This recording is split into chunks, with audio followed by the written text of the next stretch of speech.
Hello friends, আমি শুভম। বহু কষ্টে দেখলাম মৃণাল ঠাকুর আদি বিশেষ স্টারার সিনেমা ডাকয়েট। বহু কষ্টে কেন? প্রথমত তো এই সিনেমাটা যখনই দেখবো ভাবছিলাম কোনো না কোনো প্রবলেম চলে আসছিল, দেখতে পারছিলামই না। এক সপ্তাহ ধরে ট্রাই করছি, দেখতে পাচ্ছি না। তো ফাইনালি দেখলাম। এবং সেকেন্ড কারণটা হচ্ছে যে সবার রিভিউ আমি শুনছিলাম এই সিনেমাটা যারা যারা দেখেছে। এবার আমি দেখলাম মোটামুটি সবাই ম্যাক্সিমাম লোক নেগেটিভ রিভিউ দিয়েছে। তো দেখার যে এক্সাইটমেন্টটা ছিল সেটা না কোথাও কি ডাউন হতে থাকে। আমার যে এত এক্সপেকটেশন রেখেছিলাম, ভালোভাবে ভেবেছিলাম, মানে দেখার জন্য খুব ট্রাইও করছিলাম, কিন্তু খারাপ হলো হয়তো মানে সিনেমাটা সবাই খারাপ বলছে। তো দেখলাম আমি ফাইনালি সিনেমাটা। আমার কি এক্সপিরিয়েন্স? সত্যি কি সিনেমাটা অতটাই খারাপ হয়েছে যতটা লোকে বলছে, নাকি একটু বাড়িয়ে বাড়িয়েই খারাপটা বলা হচ্ছে? চলুন একটু আলোচনা করে নিই। এবার এখানে যদি গল্প বলি, বেসিক গল্পটাই আমি আপনাদেরকে বলছি। এখানে আদিবিশেষ এবং মৃণাল ঠাকুর তারা দুজন কাপল, একটা টাইমে ভালোবাসতো একে অপরকে। আদিবিশেষ একটা কেসে ফেসে যায়। মৃণাল ঠাকুর তাকে ফাঁসায় এবং তাকে জেলে পাঠায়।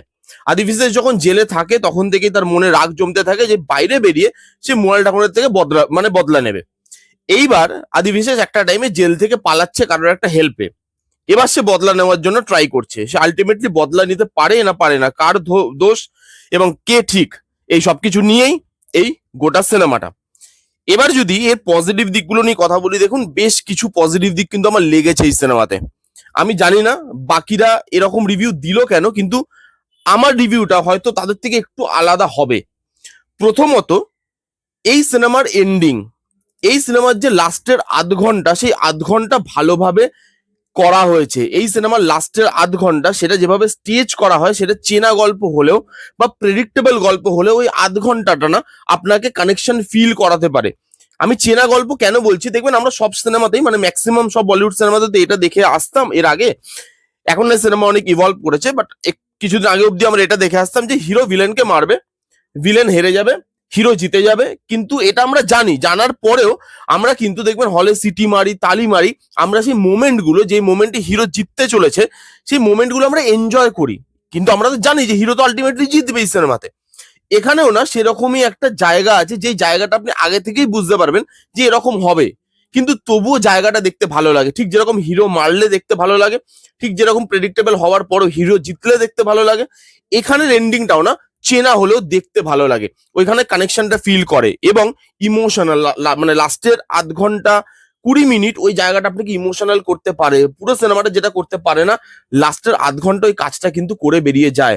খুব স্টাইলাইজ ভাবে শুট করা, অ্যাকশন সিকোয়েন্স গুলো ভালো, অ্যাকশন সিকোয়েন্স গুলোকে খুব স্টাইলাইজ ভাবে শুট করা, বড় স্ক্রিনের জন্য শুট করা। প্রত্যেকটা জায়গায়, প্রত্যেকটা চেজিং সিকোয়েন্সে আপনার মনে হবে যে না, আপনি একটা বড় বাজেটের সিনেমা দেখছেন, যেখানে বাজেটটা কিন্তু খরচা করা হয়েছে অ্যাকশন সিকোয়েন্সে, খেয়াল দেওয়া হয়েছে।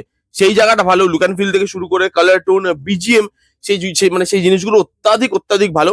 এবং এই সিনেমার পারফরমেন্স, আমি বুঝতে পারি না মৃণাল ঠাকুর এত ভালো অ্যাক্ট্রেস, তবু বরুণ ধাওয়ানের মতো এসব সিনেমা, মানে বরুণ ধাওয়ানের সঙ্গে এসব সিনেমা কেন সাইন করে।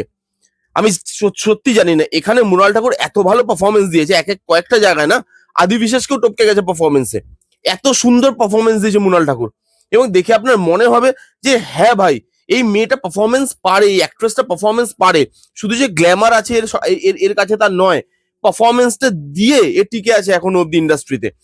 এবং এখানে যেরকম দেখতে লেগেছে, খুব সফট, খুব সিম্পল, খুব রুটেড। সেই মানে মেকআপও সেভাবে করা হয়েছে, তার সাজ পোশাকও সেভাবে করা হয়েছে, তাকে দেখতেও যেরকম সুন্দর লেগেছে, তার পারফরমেন্সও অতটাই সুন্দর। আদিবিশেষ নতুন করে কিছু বলার নেই। লাস্টের আধ ঘন্টায় আদিবিশেষ স্টিল করে নিয়েছে পুরো সিনেমাটাকে। লাস্টের আধ ঘন্টা এত সুন্দর লাগবে আদিবিশেষকে দেখতে, ওই জায়গাটা খুব ভালো লাগে। এবং মৃণাল ঠাকুর আদিবিশেষের না যে কেমিস্ট্রিটা, সেটা ওয়ার্ক করে।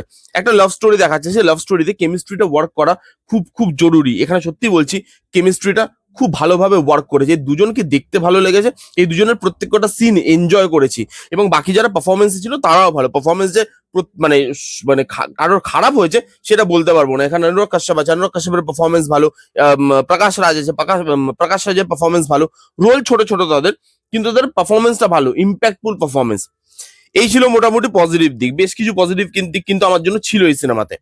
এবার যদি নেগেটিভ দিকে আসি, এই সিনেমাটার সব থেকে বড় নেগেটিভ দিক কি জানেন? এই সিনেমাটা সব থেকে বড় লুফোলস হচ্ছে, এই সিনেমাটা বাকি ক্যারেক্টার গুলোকে স্ট্যাবলিশ করতেই পারে না। মৃণাল ঠাকুর আর আদি বিশেষের উপরে পুরো সিনেমাটা দাঁড়িয়ে তাদের মানে পুরো ক্যারেক্টার দুটোকে তারা স্ট্যাবলিশ করেছে, টাইম দিয়েছে। কিন্তু বাকি যে ক্যারেক্টার, এই যে প্রকাশ রাজের ক্যারেক্টারটা বা অনুরাগ কাশ্যপের ক্যারেক্টারটা, এই ক্যারেক্টার গুলোকে তো টাইম দিতে হবে, এই ক্যারেক্টার গুলোর সঙ্গে আপনাকে অডিয়েন্স আপনাকে কানেক্ট ফিল করতে হবে। এই ক্যারেক্টার গুলোকে ওয়ার্কই করাতে পারে না, এই ক্যারেক্টার গুলো যেন তাচ্ছিল্যর মতো করে লেখা। অনুরাগ কাশ্যপের ক্যারেক্টারটা আরো কত ভালোভাবে লেখা যেতে পারতো, সে পারফরমেন্স ভালো দিয়েছে কিন্তু তারপরে পারফরমেন্স মানে লেখাটা ভালো নয়।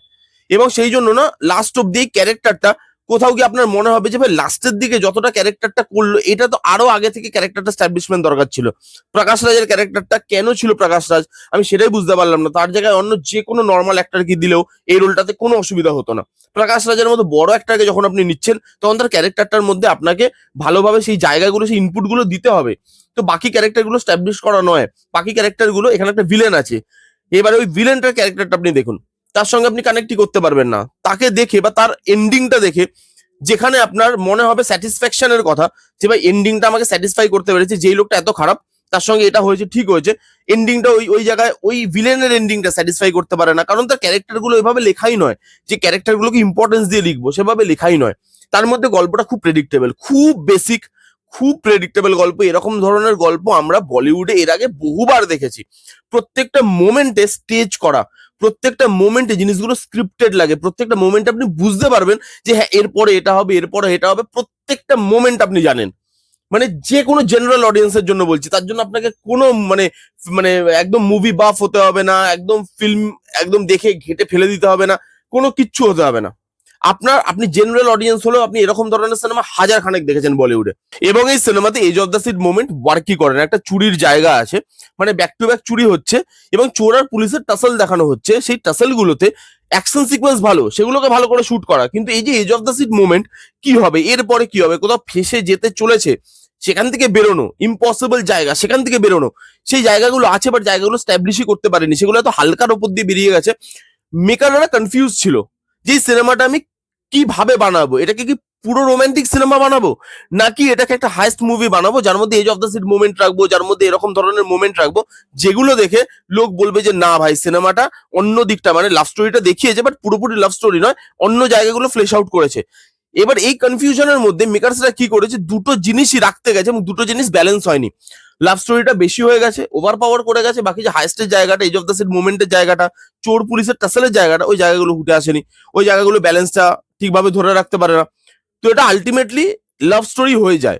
আলটিমেটলি আপনি যদি দেখেন এই সিনেমাটা লাভ স্টোরি ভেবে যদি দেখেন, তাহলে এই সিনেমাটা আপনার ভালো লাগবে। হাইস্ট মুভি ভেবে যদি আপনি দেখতে যান যে প্রচুর edge of the seat moment পাবো, প্রচুর এরকম মোমেন্ট পাবো যেখানে আমার টেনশনের মোমেন্ট থাকবে, সেই মোমেন্টগুলো কিন্তু আপনার জন্য ওয়ার্ক নাও করতে পারে, আমার জন্য অন্তত করেনি।